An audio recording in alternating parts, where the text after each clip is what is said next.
Aujourd'hui, j'ai décidé de vous préparer mes pâtes fraîches, puis vous montrer comment faire. C'est une recette qui est assez simple. On n'a pas besoin beaucoup d'ingrédients. On a besoin de l'huile d'olive, de 300 grammes de farine, puis de 5 œufs, puis un peu d'eau pour régler la consistance de la pâte si besoin. Donc, je vais commencer avec ma farine que je dépose dans mon mélangeur.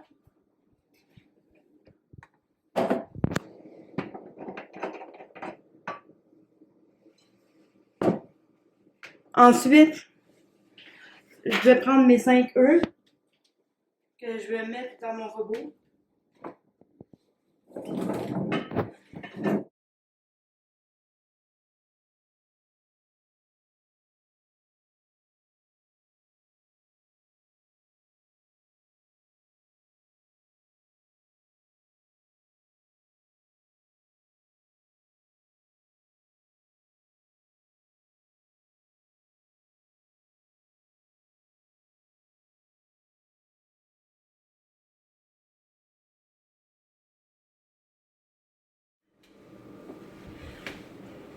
Pour cette recette, on a aussi besoin de 2 cuillères à soupe d'huile d'olive.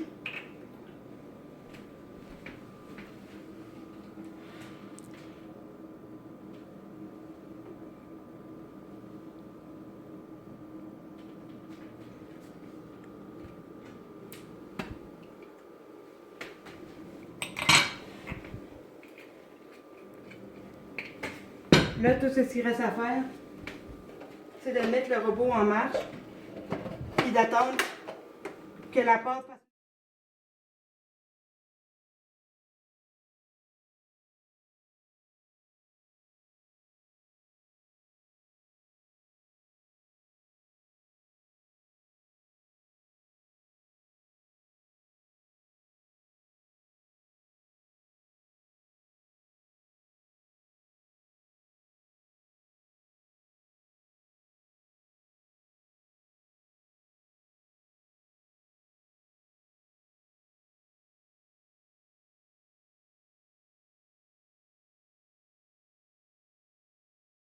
Pour bien travailler ma pâte.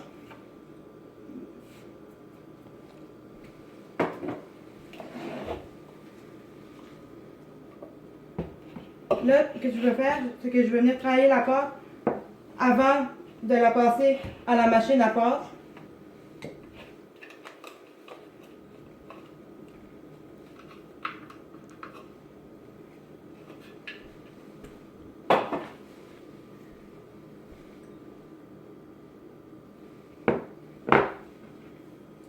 La pâte, il ne faut pas trop la travailler. Juste la travailler un peu. C'est que je vais passer ma pâte dans la machine à pâte à différents niveaux jusqu'à temps que ma pâte ait l'épaisseur que je désire. La machine à pâte, comment ça fonctionne? C'est que on prend notre morceau de pâte, puis ici, il y a un bouton de réglage. On commence toujours avec le plus haut niveau de réglage, puis peu à peu, on réduit la taille du rouleau qui fait que la pâte devient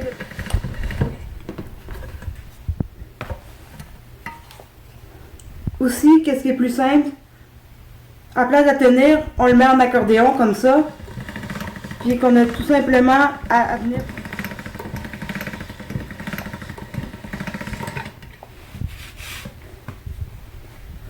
Puis on recommence le processus jusqu'à temps qu'on soit satisfait de l'épaisseur.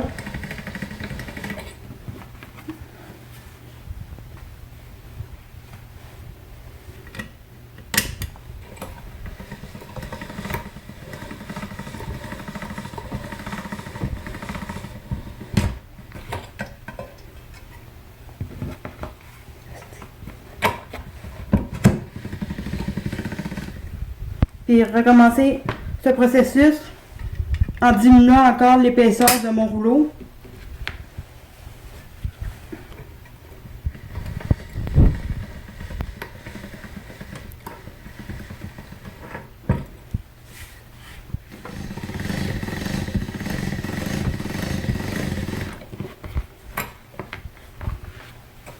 Là, si vous voyez que la pâte se déchire, c'est pas plus grave que ça. Quand vous allez la remettre dans la machine, le trou va disparaître. Je trouve que ma pâte a une bonne épaisseur, fait que je continuerai pas à la passer dans les rouleaux. Un de mes conseils pour faire des pâtes fraîches, c'est quand vous avez fini avec votre boule, puis que vous voulez la travailler, de pas trop attendre, parce que les pâtes fraîches ont tendance, la pâte à sécher, puis quand ça commence à sécher, ben c'est plus dur à la travailler, puis vous risquez d'avoir des bouts plus durs dans votre pâte, ce qui n'est pas vraiment agréable dans la bouche. Fait que si vous comptez pas toute la travailler, prenez-en une petite partie, puis mettez le reste dans un sac, puis vous pouvez la congeler.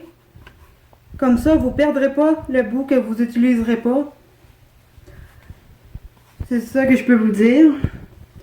C'est rien de plus compliqué que ça. Puis vous aurez vos pâtes à votre imagination. C'était tout pour ma capsule sur les pâtes fraîches. Merci. À la prochaine.